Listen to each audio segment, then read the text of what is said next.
നമസ്കാരം, പുതിയൊരു വീഡിയോയിലേക്ക് എല്ലാവർക്കും സ്വാഗതം. ഇന്നത്തെ വീഡിയോ ഒരു കൊച്ചു വീഡിയോ ആണ് കേട്ടോ.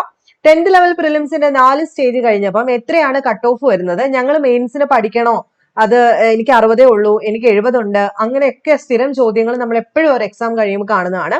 അപ്പൊ ആ ചോദ്യത്തിനുള്ള ഒരു മറുപടിയാണ്. എന്ന് വെച്ച് കഴിഞ്ഞാൽ ഞാൻ കട്ട് ഓഫ് പ്രഡിക്ഷൻ നടത്താൻ ആളല്ല, കട്ട് ഓഫ് പ്രഡിക്ഷൻ നടത്താൻ ഞാനെന്നല്ല ആരും ആളല്ല. നമുക്ക് ഓരോ പ്രാവശ്യവും PSC ഒരു കോൺസ്റ്റിറ്റ്യൂഷൻ ബോഡി തന്നെയാണ്. എത്ര അഴിമതി ഉണ്ട് എന്ന് പറഞ്ഞു കഴിഞ്ഞാൽ നമ്മൾ അതിനെ ബഹുമാനിക്കുന്നു. അപ്പൊ അവരുടെ കയ്യിലാണ് ഈ കാര്യങ്ങളെല്ലാം തീരുമാനം ഇരിക്കുന്നത്. അതുകൊണ്ട് തന്നെ ഓരോ പരീക്ഷയുടെയും എത്രത്തോളം ടഫ്നെസ് ഉണ്ട് എന്ന് തീരുമാനിച്ച് എഴുതിയ ആൾക്കാരുടെ എണ്ണവും ഒക്കെ നോക്കിയതിന് ശേഷം, നോർമലൈസേഷൻ കിട്ടേണ്ട സ്റ്റേജ് ഉണ്ടെങ്കിൽ അതൊക്കെ തീരുമാനിച്ചതിന് ശേഷം PSC റിസൾട്ട് പബ്ലിഷ് ചെയ്യും.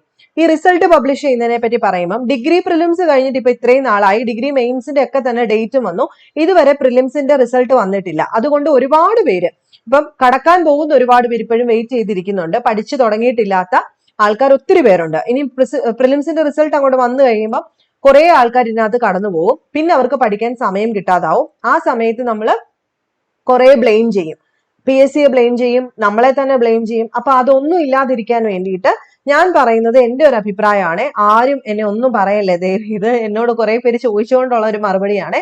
ഒരു 60+ ഉള്ളവരാണെങ്കിൽ നിങ്ങൾ പഠിക്കാനാണ് എൻ്റെ ഒരു അഭിപ്രായം.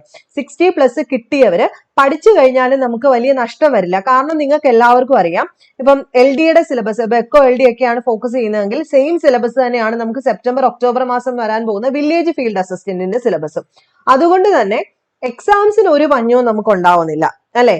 ജോലി വാങ്ങിക്കണം എന്നുള്ള ആഗ്രഹം ഉള്ളവരാണെങ്കിൽ ഒരു 60+ ഉള്ളവര് ഇന്ന് തന്നെ പഠിച്ചു തുടങ്ങാനാണ് പറയുന്നത്. PSC റിസൾട്ട് പബ്ലിഷ് ചെയ്തിട്ട് അല്ലെങ്കിൽ ആരെങ്കിലും ഒക്കെ കട്ട് ഓഫ് പ്രഡിക്ഷൻ നടത്തുന്നത് കണ്ടിട്ട് ഞാൻ പഠിക്കാം എന്ന് പറഞ്ഞിട്ട് ആരും ഇരിക്കേണ്ട. അത് നമ്മുടെ സമയത്തെ നഷ്ടപ്പെടുത്തതേ ഉള്ളൂ. സോ ഇന്ന് തൊട്ട് തന്നെ ഒരു 60 മാർക്കിന് മുകളിലോട്ട് വാങ്ങിച്ച ആൾക്കാരെല്ലാം തന്നെ പഠിച്ചു തുടങ്ങുക. ഇത് എൻ്റെ ഒരു അഭിപ്രായമാണ്. പഠിച്ചു തുടങ്ങുന്ന സമയത്ത് ഈ പറഞ്ഞതുപോലെ തന്നെ ഇതല്ല എന്നുണ്ടെങ്കിൽ നമുക്ക് VFA എന്ന് പറയുന്ന എക്സാമിന് ഇത് ഉപകാരം ചെയ്യും. ചരിത്രം, ഭൂമിശാസ്ത്രം, ധനതത്വശാസ്ത്രം, ഇന്ത്യൻ ഭരണഘടന, കേരളം, ഭരണവും ഭരണ സംവിധാനങ്ങളും, സയൻസ് ആയിക്കോട്ടെ, കമ്പ്യൂട്ടർ ആയിക്കോട്ടെ, മറ്റേ ജനറൽ ഇംഗ്ലീഷും മാത്സും മലയാളം ഒക്കെ ആണെന്നുണ്ടെങ്കിൽ ഒന്നും പറയേ വേണ്ട. സെയിം ടോപ്പിക്സ് തന്നെയാണ് എല്ലായിടത്തും വരാൻ പോകുന്നത്. അതുകൊണ്ട് തന്നെ നിങ്ങൾക്ക് പഠിക്കുന്നത് കൊണ്ട് യാതൊരു വിധത്തിലുള്ള നഷ്ടവും ഇല്ല. അപ്പൊ നമ്മൾ അതൊരു എസ്കേപ്പിസമായിട്ട് എടുക്കാതിരിക്കുക. ആരെങ്കിലും ഒക്കെ കട്ട് ഓഫ് പ്രഡിക്ഷൻ ഇത്ര പറഞ്ഞത് കൊണ്ട് ഞാൻ ഇനിയും പഠിക്കുന്നില്ല, ഞാൻ അതിനകത്ത് ഉൾപ്പെടില്ലായിരിക്കും. അല്ലെങ്കിൽ ഈ പറഞ്ഞുകൊണ്ട് പ്രിലിംസിന്റെ റിസൾട്ട് വന്നതിന് ശേഷം നിങ്ങൾ പഠിക്കാനിരിക്കേണ്ട. ആ സമയത്ത് നമ്മൾ അടുത്ത കാരണം ഉണ്ടാക്കും. അതായത് റിസൾട്ട് താമസിച്ചു പോയി, ഇനി എനിക്ക് പഠിക്കാൻ സമയമില്ല എന്ന് പറഞ്ഞിട്ട്. അതുകൊണ്ട് ഏകദേശം ഒരു 59 to 60, 60 to 65 ഉള്ളവര് പഠിച്ചു തുടങ്ങുക. പിന്നെ എല്ലാം ദൈവത്തിന്റെ കയ്യിലാണ്. നമ്മുടെ ലക്കും പ്ലസ് നമ്മുടെ ഒരു എഫേർട്ടും കൂടെ വേണം ജോലി കിട്ടാനായിട്ട്. അതുകൊണ്ട് ഇനി ഈ കട്ട് ഓഫ് പ്രഡിക്ഷൻസ് നോക്കി സമയം കളയാതെ എത്രയും പെട്ടെന്ന് നിങ്ങളെ കൊണ്ട് പറ്റുന്ന കാര്യങ്ങൾ നിങ്ങൾ ചെയ്തു തുടങ്ങാം. ഓക്കെ, ആർക്കെങ്കിലും ഒക്കെ ഇഷ്ടപ്പെടാതുണ്ട് എന്നുണ്ടെങ്കിൽ എന്നോട് ക്ഷമിക്കണം. കുറെ പേര് ചോദിച്ചതിനുള്ള മറുപടിയായിട്ട് ഞാൻ പറഞ്ഞതാണ്. പേഴ്സണലി മെസ്സേജ് അയച്ച് ചോദിക്കുന്നുണ്ട്, അവരിത്ര കട്ട് ഓഫ് പറഞ്ഞു, ഇവരിത്ര കട്ട് ഓഫ് പറഞ്ഞു. ഞാനപ്പോ വീട്ടിൽ വന്നപ്പോ എനിക്ക് നല്ല പ്രതീക്ഷ ഉണ്ടായിരുന്നു, പക്ഷെ അത് കേട്ടപ്പോ അതിന്റെ പ്രതീക്ഷ പോയി എന്ന്. അപ്പം കട്ട് ഓഫ് പ്രഡിക്ഷൻസ് കേൾക്കുന്നത് കൊണ്ട് കുറ്റമില്ല, പക്ഷെ പഠിക്കണോ വേണ്ടയോ മുന്നോട്ട് എന്ന് നമ്മളാണ് തീരുമാനിക്കുന്നത്.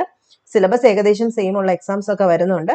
എല്ലാത്തിനും കൂടെ വേണ്ടിയിട്ട് നിങ്ങൾ ഇന്ന് തന്നെ പഠിച്ചു തുടങ്ങുക. കോമൺ ടോപ്പിക്സ് എല്ലാം പഠിച്ചു തുടങ്ങാം. അപ്പൊ നെക്സ്റ്റ് വീഡിയോയിൽ കാണാം. നമ്മൾ VFA പറ്റിയിട്ട് ഡീറ്റെയിൽഡ് ആയിട്ട് ഞാനൊരു ടൈം ടേബിൾ പോലെ സെറ്റ് ചെയ്ത് തരാമെന്ന് പറഞ്ഞായിരുന്നു. അപ്പം ഡീറ്റെയിൽഡ് ആയിട്ടൊരു സ്റ്റഡി പ്ലാൻ, ആഴ്ച വെച്ചിട്ടുള്ള സ്റ്റഡി പ്ലാൻ പോലെ നമുക്ക് സെറ്റ് ചെയ്ത് തരാനായിട്ട് നോക്കാം. അതിനനുസരിച്ചിട്ടുള്ള SCERT ചാപ്റ്റേഴ്സും NCERT ചാപ്റ്റേഴ്സും ഒക്കെ ഡിസ്കസ് ചെയ്തിട്ടും പ്രീവിയസ് ഇയർ ക്വസ്റ്റ്യൻസ് ഒക്കെ നോക്കിയിട്ട്. അപ്പൊ നെക്സ്റ്റ് വീഡിയോയിൽ കാണാം. ബൈ.